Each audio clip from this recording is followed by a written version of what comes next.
Did you know 67% of all employees are actively disengaged in their workplace? For entrepreneurs, that's an opportunity to attract great talent that's underutilized or demotivated elsewhere by creating a great company culture of empowerment for your team. Yet all too often, we fail to seize that opportunity. So where do many entrepreneurs go wrong? And what steps can you take to make sure your hiring, onboarding, and culture is maximizing your results?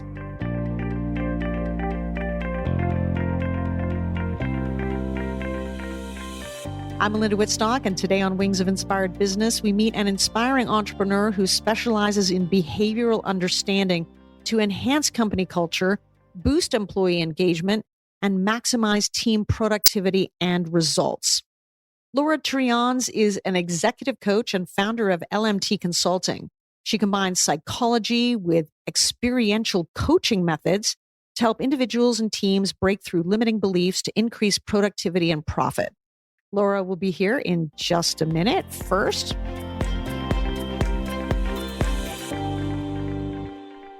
thanks for downloading this episode. And please make sure you take a moment and subscribe to the show at melindawittstock.com. Please also join our community on Podopolo, the world's first socially interactive and gamified podcasting network, where you win rewards as you interact within the Wings community and with all the other amazing podcasts in the network. Just download Podopolo on the Apple App Store or Google Play. You can also follow Wings of Inspired Business on Facebook at Wings Podcast, Twitter at Melinda Wings, and on Instagram at Melinda Wittstock 2020. And if you have Alexa, you can now listen to Wings there. Simply ask it to play Wings of Inspired Business.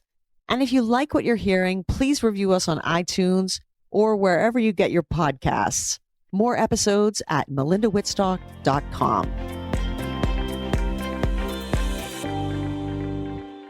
We often talk on this podcast about the power of community to grow your business. There's nothing like a community to make your customers feel heard and seen, and it builds powerful buy-in and engagement from those you wish to attract with your offers. Marusha Murphy is the queen of community building. And Marusha, what's the biggest secret of building successful communities? Hi, Melinda. Great to be back on Wings. This year taught us the value of connection and having community now more than ever. Businesses realize that having community accessible to them online and through strategic digital venues, like having their own online community where they could continue conversations even through a global pandemic, was absolutely important. It was the way in which they could increase revenues when the world was shutting down. And we as individuals also felt the need to be back with our peers, our family, and friends. And we were that much more passionate not to take this for granted after this pandemic.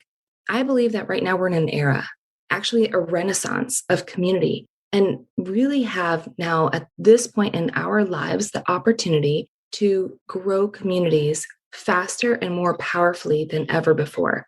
I think it's going to be what we need to focus on for these next 10 years. And now more than ever, we as entrepreneurs need to figure out how to develop communities in such a way that we're not putting a ton of effort into developing, let's say, a Facebook group without knowing what the return would be.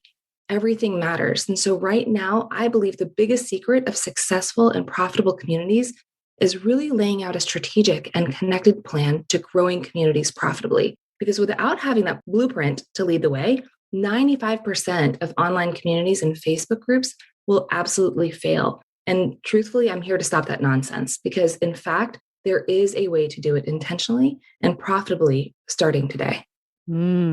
That's amazing. Well, listen on because Marusha will be back a little later on the podcast with some actionable tips on how to make your community on Facebook, LinkedIn, or anywhere work magic for your business.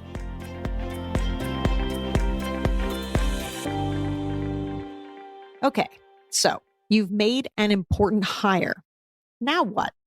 Chances are, if you're like many entrepreneurs, you may make the mistake of thinking your new team member can read your mind, that they know right out of the gate what's expected of them, the results you want to see, and how you want them to contribute to your culture.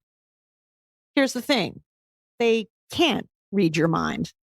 When we fail to align expectations, get clear on what it means to live our company values, or take the time to onboard our new hires, we set everyone up for disappointment, including you. So how can we be sure we're making the right hire to begin with, setting them up for success, and being quick to let go of those who aren't a good fit? It's a costly mistake to get it wrong, because your business is only as good as your team and how your team is working together. Laura Treonze believes that behavioral understanding is the key to both personal and professional success. Her mission is to help people do and be more than they thought they could be, physically, mentally, spiritually, and financially, while building businesses and lives worth talking about. She's a master certified coach. She's coached for Tony Robbins before launching her own business. And Laura works with business teams, sales professionals, independent contractors, retail executives, realtors, coaches, nonprofits. She also hosts the Own Your Truth podcast. So double down. Today, we're going to be talking about what makes a great company culture and the questions you need to ask to make sure you hire the right people the right way and engage them to assure success. So let's put on our wings with the inspiring Laura Treonze.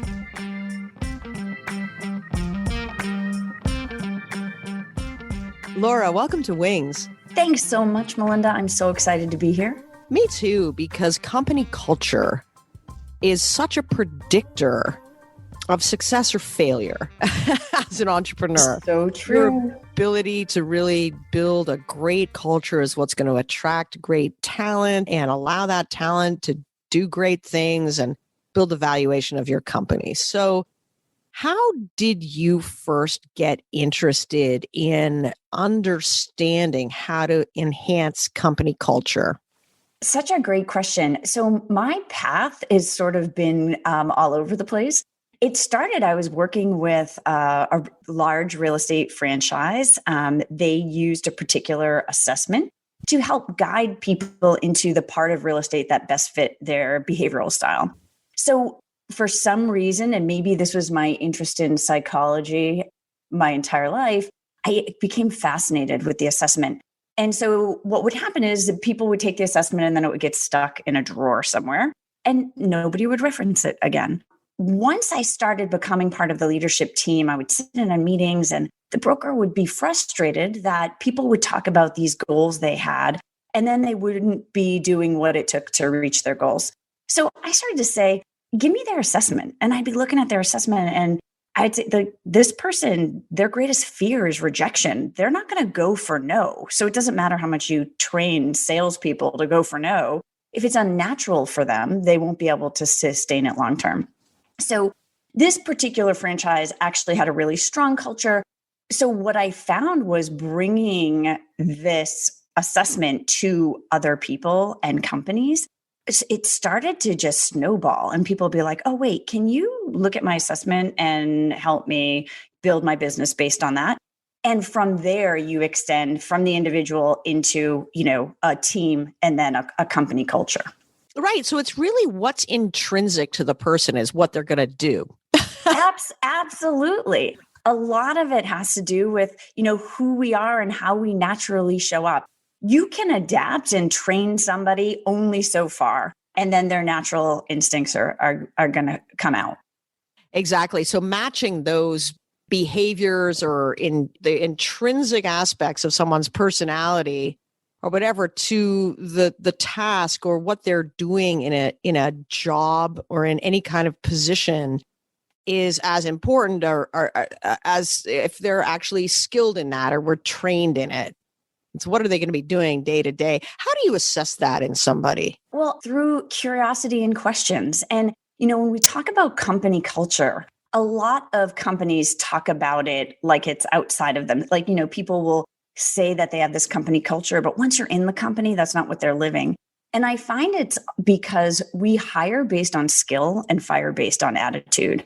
And so when we start to look at behavior as a way to help determine attitude and how does that attitude fit into this culture, the best way to pull that out is getting deeply curious and asking lots of questions. in working with hiring managers and working with a lot of people looking for jobs, we don't ask enough questions. There's this desire when we're interviewing to be chosen, right?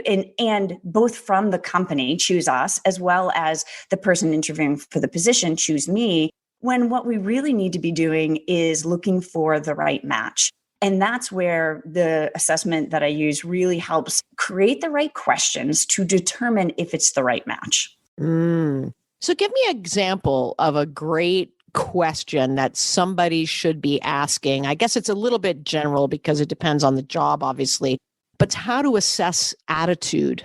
Because people in a job interview are trying to impress you. So they're trying to mirror you and they want the job, right? So they're saying the things that they think that you want to hear. I think that's often the case. And so what are some questions that people can ask that ascertain or elicit, I suppose, who this person really is and what their attitude actually is? So that's such a great question. And it is so specific to the type of people you're interviewing. Right, of course. I will say the one question I tell everyone to ask, and this is whether you're the interviewer or the interviewee, is if there was one thing you could change about this organization, what would it be? If you're interviewing someone, if there was one thing you could change about your past organization, what would it be?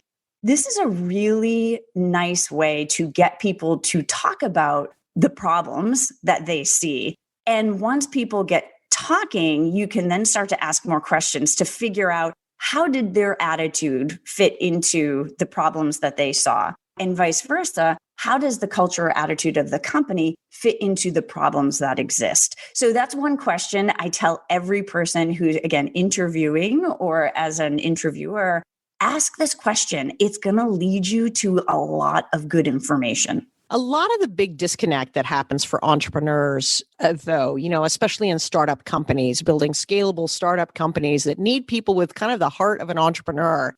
And yet not everybody's an entrepreneur. A lot of people, have, more corporate backgrounds or more traditional, like this is a job. I just come in and I do it. But entrepreneurs need to hire people who are very proactive or can handle change, can handle, that sort of nimbleness or agile where things are continually kind of changing and adapting because what you're building is something new, right? And so that's a tricky one where I see a lot of entrepreneurs kind of getting the wrong fit, right? Getting employees instead of team members.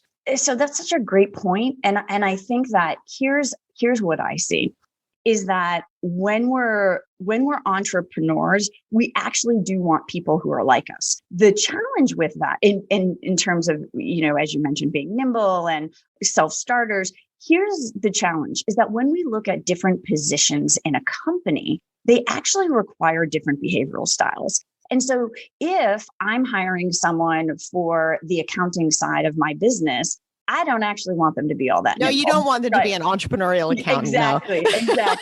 Fair enough.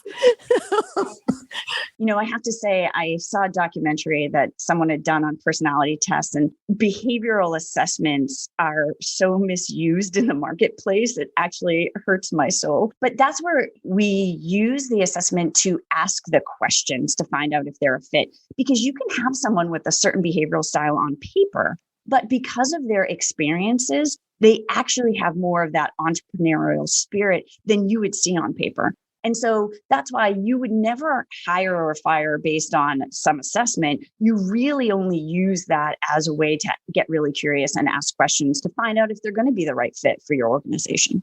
Right. So it's a baseline. It's something to jump off of. Exactly. Yeah. No, that's a really good point. So what makes a great company culture? And obviously different companies have different cultures, depending on what they do and who they are. But what makes one really authentically great in your mind? Clarity around what you do. I think right now, because of how much information we have access to, it's so easy to get distracted and get off your core gift, get off of your core offering. For instance, if you're creating products and you want to be all things to all people.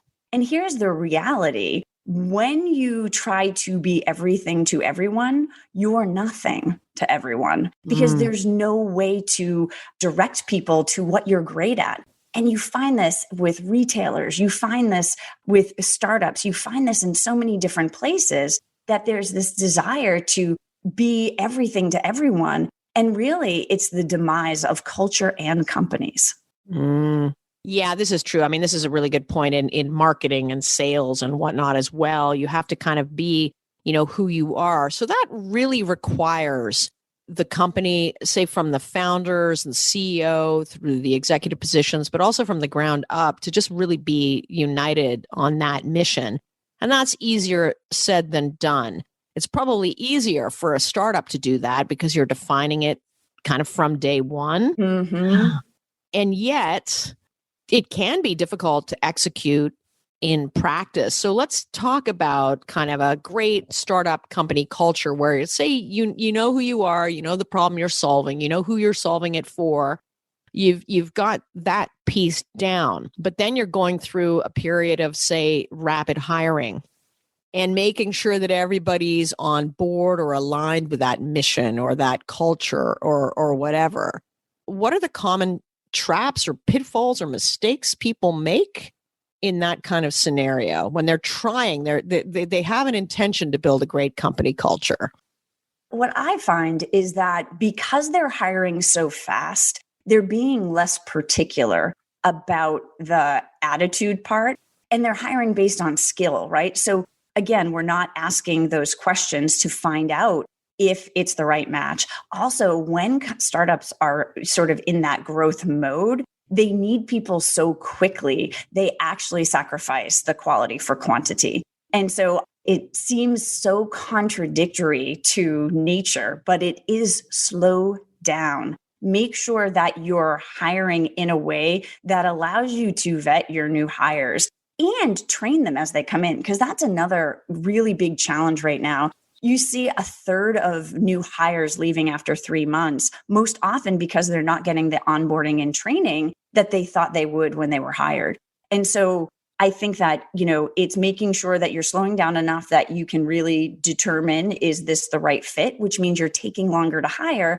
And then if it's not the right fit, you're firing quickly. That's the other thing is people, because hiring can feel so painful, people hold on too long because they're like, oh, I don't want to go through the hiring process again. You know what? They're doing an okay job. Well, is okay good enough? Right now, Gallup poll indicates that 67% of the working population is disengaged or actively disengaged in the workplace. For me, I look through my filter, which is obviously behavior, and say, there's a behavioral mismatch between what people are hired to be doing and what they're doing. And so they're disengaged. So that's what I would recommend. Slow down a little bit, make sure that you're bringing on the right people. And then once you bring them on, make sure that you're giving them the onboarding and the training that they need to follow through with their cultural match. I think it'll lead to a better result for everyone. Absolutely. Yearning for deep connection with other inspiring female founders? Craving some much-deserved pampering and fun after a year of lockdown?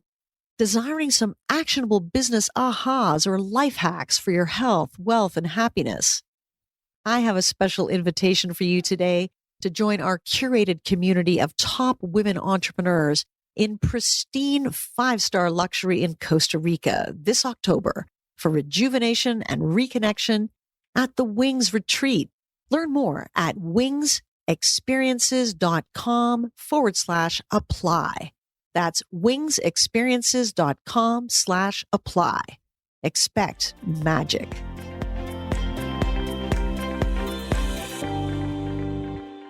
Remember those community building secrets I promised? Well, Marusha Murphy is the community maven and online community architect for over 100 6- and 7-figure brands. She's been featured in Forbes, Reader's Digest, and recently was highlighted at the United Nations during Women's Entrepreneur Day as one of 10 women-owned brands to be on the lookout for her coffee company, Perky Perky. And she's here again with her top 3 tips on attracting, growing, and engaging your tribe on social media. Hi again, Melinda. Here's the deal. Communities have to be created with intention. So the first thing I like to do is to invite our listener to come to their community with a vision. Know exactly what we want to design before we hit that create group button on Facebook, for example. And if you've already built a community and it's just sitting there and disengaged, take a moment to slow down and really envision what you want to create with your community. This is what I call slow down to go fast. And it allows you and your team to get on the same page with what you're developing and how to communicate this with everyone you serve. The second thing to do is to take that vision and to use a proven process, a proven profit process to figure out which model to use to create profitability with your group. I've dissected over 100 plus communities that I've had the privilege of building personally and bring what's working into what I call the 5 proven profit path models to figure out how to bring revenue into developing out your community. And number 3, I want to invite you to connect with your people from a place of seeing them as people with heartbeats. You know, we're so used to focusing as entrepreneurs on our numbers, but remember, your people, when interacted with as people, feel what I call the sacred 4. They feel seen, they feel safe, they feel heard, and they feel honored and respected. That's what our aim is in building community. And when we have that, we can develop the community with opportunities to grow with our people more powerfully than we've probably done in the past.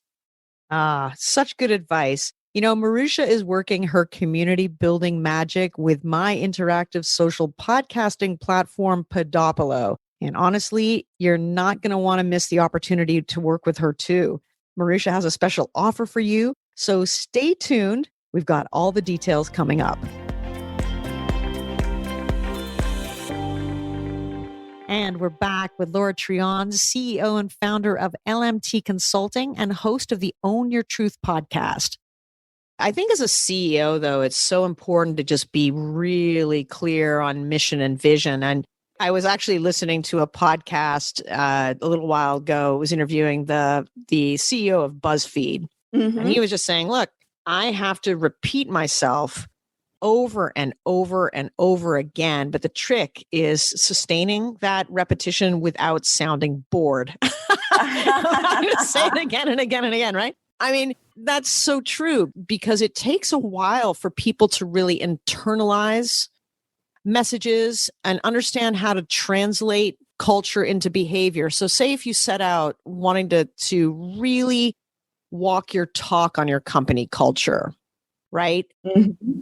That there should be no gap between kind of what you're saying on paper about your company culture and who you're actually being in that company and how the operations actually day to day and every decision, every detail actually fit with that. And this is where company culture becomes part of a branding exercise in a way as well.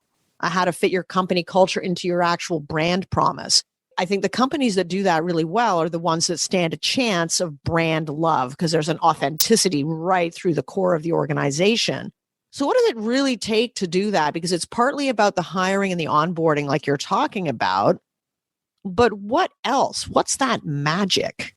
Well, you know, I think you just touched on it. It really is being what you're saying. And it sounds simple, like, oh yeah, that would be natural. And yet it's not. Because when and think about a startup, right? When you're the groundbreaking crew, right? You've owned this, you are part of the beginning. Once you start to grow big, the new hires don't have that same connection, you know, that we built this together and we're in this together and we have this connection. So it's making sure that you're continuing to live what you set out to be. And, you know, again, I come back to when I first started coaching, I coached a lot of realtors. And I had a lot of realtors who were out training people. They were not doing what they were training people to do. They were charismatic. They looked great up on stage. They were smart, but they didn't have the discipline to do what they were training other people to do.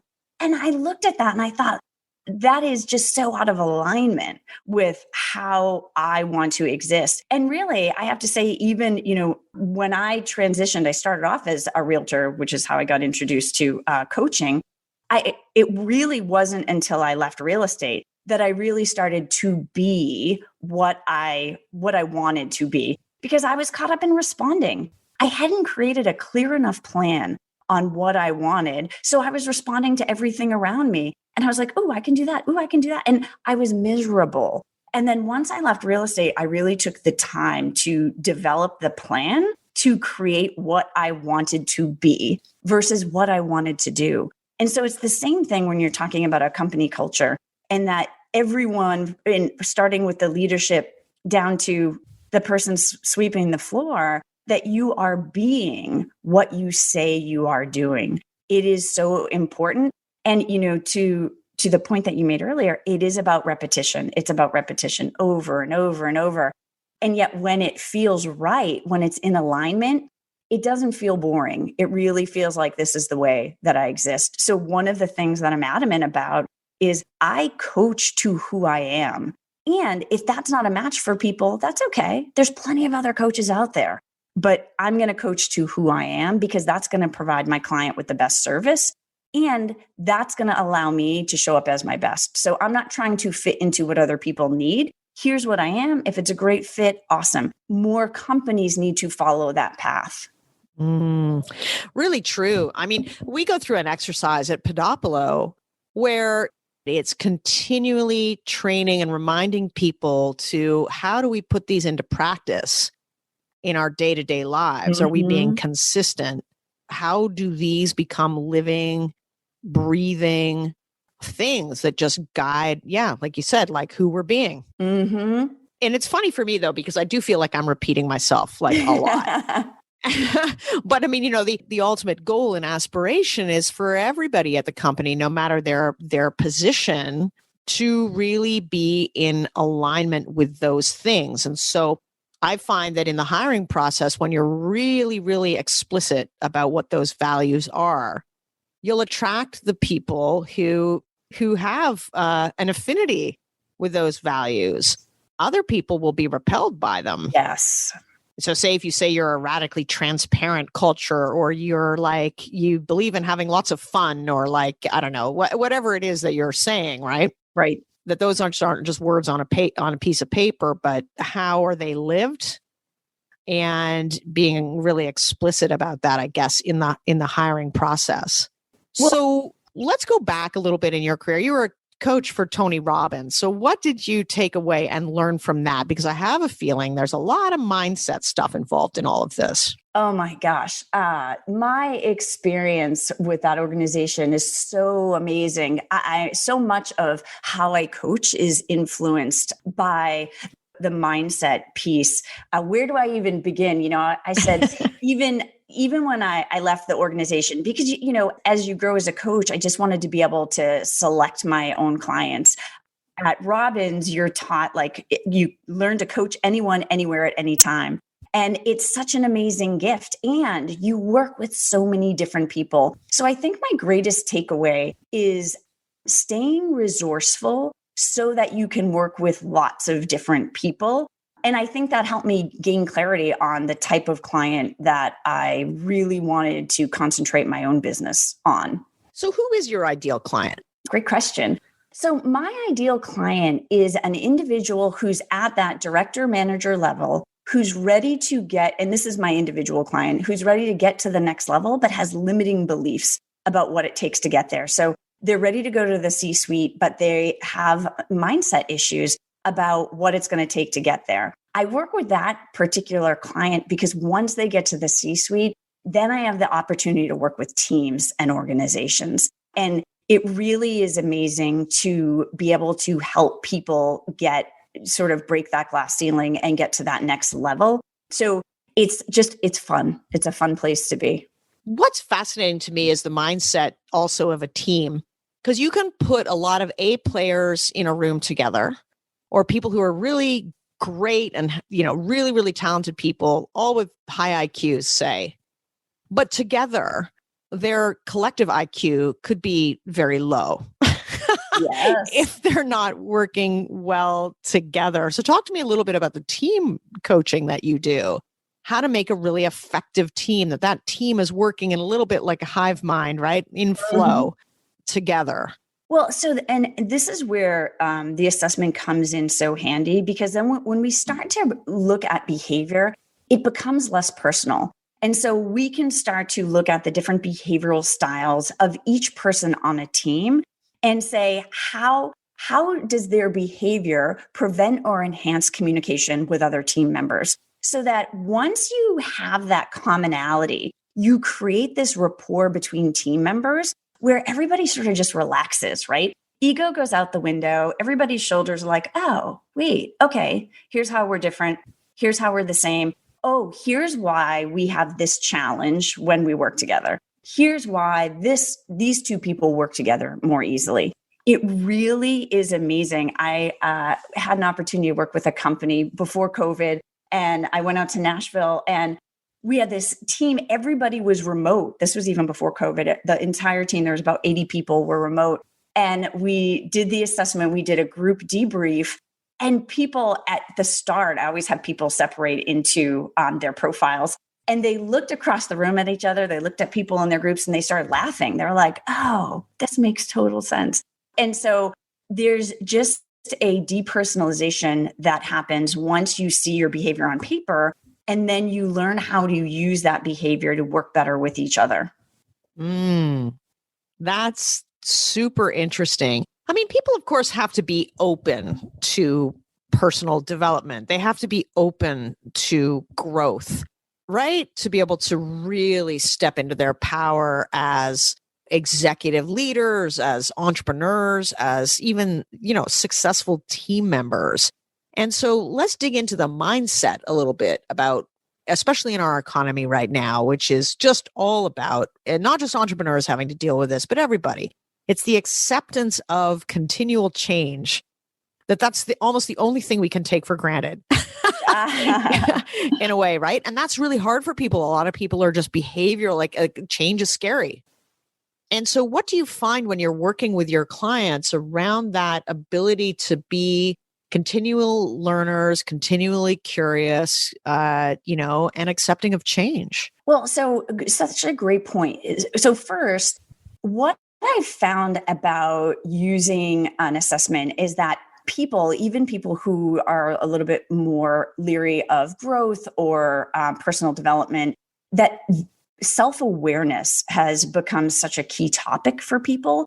And so it's the word, be self-aware is thrown out there. And then people are like, wait a second, how do I do that? I don't know how to do that. So the assessment really helps people with that. So I find that such a large number of people, regardless of their behavioral style, are attracted to understanding themselves at a deeper level.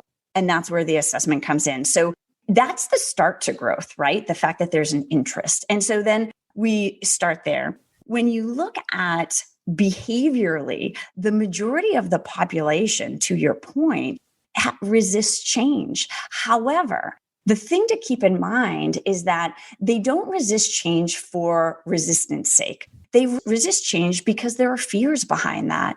And so where an assessment comes in, I'm able to look and ask questions that will help them better understand their own fear, because often what we think is holding us back isn't what's holding us back. So we can dig a little bit deeper. And then once the fear is identified, the person can decide whether that's something that they want to make progress with.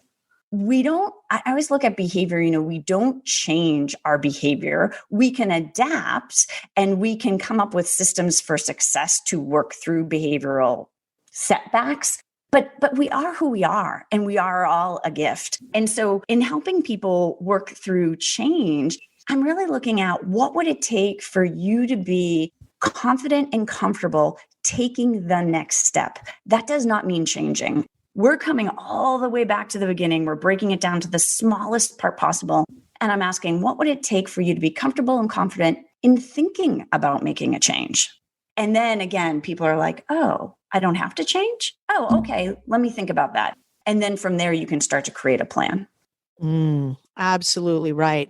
So, we've talked a lot about personal growth and whatnot. And I think the other thing that really holds people back are attitudes of scarcity and the fear around that and the sort of upper limit problem. We talk on this podcast a lot about how to shift from that scarcity mindset into one of abundance. And so I know that this is part of what you do as well. When you're looking at, say, executive women or women entrepreneurs or say other coaches or realtors or whoever they are that really actually want the life of their dreams, but they don't know how to do it. And it's, or they're doing what they perceive are all the right things, but there's this underlying scarcity thinking that is keeping them sort of just below their upper limit. How do you help them out of that? Well, so the thing about fear, which I find so fascinating, many people have heard, fear is false evidence appearing real. It really is our imagination gone wild. And so when I'm working with clients, I'm saying, okay, so here's the thing. And for many behavioral styles, it's natural for them to go to that fear and scarcity. Don't judge it, allow it, explore it, but don't stay there. And so if your mind can go to fear and go to scarcity, then your mind can also go to abundance and comfort. And so let's look at what does it look like for you to be abundant and comfortable. And then for some people, they're like, oh, I can't even picture that. That's too far a leap for me to make. Okay, well then what would it be? What would it look like for you to just be neutral right now? So that, again, you're helping them make steps that move them forward at their pace. I think for so many people, there's this expectation that I'm supposed to be not fearful. I'm supposed to be, living in abundance. That's not natural for a lot of people. And so, you know what? Just allow the fear to come. When we allow it, we can use it as a beautiful checks and balances. Okay, really, what am I afraid of here? Let's get specific. Let's outline it. Let's break it down so that we can begin to chip away at it. Yeah, it's so true. It's kind of like that, feel your feelings. Mm-hmm. Because if you deny them, it's kind of like stacking plates. They don't go away. It just gets bigger. Some sort of iceberg that gets harder and harder to confront. But when we just sort of allow that as part of who we are and accept it, it's like, okay, I feel fearful about this. Okay, so what's that showing me? All right, what's the lesson here? How can I move on from that and not making it something bad about ourselves, getting rid of all the shame and all that kind of stuff, because it. Yes. Well, and I love your terminology about stacking, because this is something that I'm so passionate about. When I'm coaching, we always start off with successes, because what tends to happen is we stack all the crappy stuff that happens to us, but we discount all of the good things. And man, isn't it true? Like our minds go to like, say you have a great day, but there was one thing that didn't go so well. And we just like focus on the one thing that didn't go well. And meanwhile, there's all these amazing things that happened. Well, exactly. And, the example I use is like, you ever have those mornings where like your alarm goes off late and then you stub your toe going to the shower and then there's no hot water and then you drip coffee on you and then you don't have enough gas when you get into your car and then you get to work and it's not even over because then someone says, oh, how was your morning? And then you relive it. You're like, oh my gosh, listen to what happened to me. And so we stack all that junky stuff. And then when you say, oh, what did you do well? You're like, oh, nothing. I did nothing well. And I'm like, well, wait a second. Of course you did something well. And so I'm looking at, in order for someone to be able to work toward abundance, they have to start to live in their own successes today. And so I recommend, and actually at the start of every coaching session, have clients talk to me about their successes. What were your successes between this week and last week? It is so important as entrepreneurs, as business people, as parents, that we are stacking our successes and giving ourselves credit for them. That mindset helps you see like, oh, wait, there were good things that happened this week. Oh, wait. And it becomes that habit allows you to see more. Your brain has two jobs: to answer your questions and prove you right. And so you want to be looking for what is good so that you filter more on what you want versus where you think you are.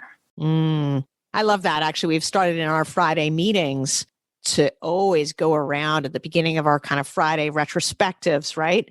Okay, what was a win? What are all your wins? You know what's been really interesting is people forget. They forget like what they accomplished. And in fact, just yesterday we had one where we had like major leaps and bounds, all kinds of successes in the company.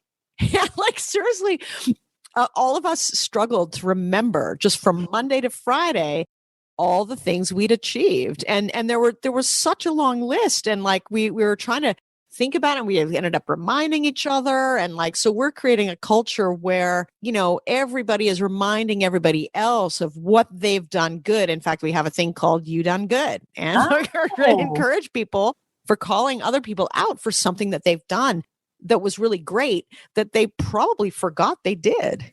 It's so important to recognize ourselves and each other and what we're doing. That's such a great idea. Love that.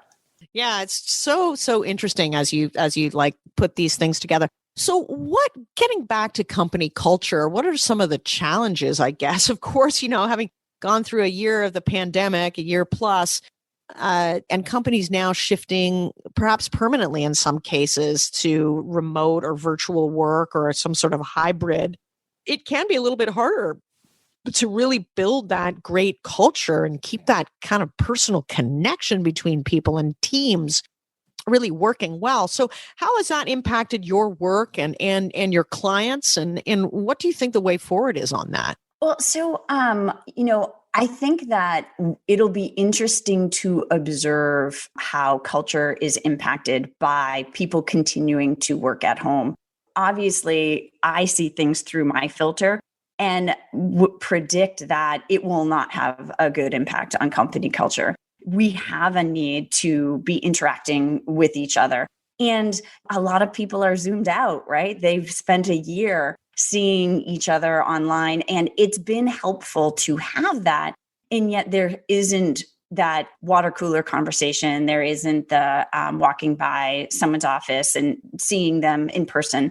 So it'll be interesting to observe what happens for companies right now who are still either forced to work at home or choosing for safety reasons to work at home. I think making special outreach to your employees is the key. And, you know, here's the challenge. This happens when people are in the office too. Just because you're in the office doesn't mean a great culture is being formed.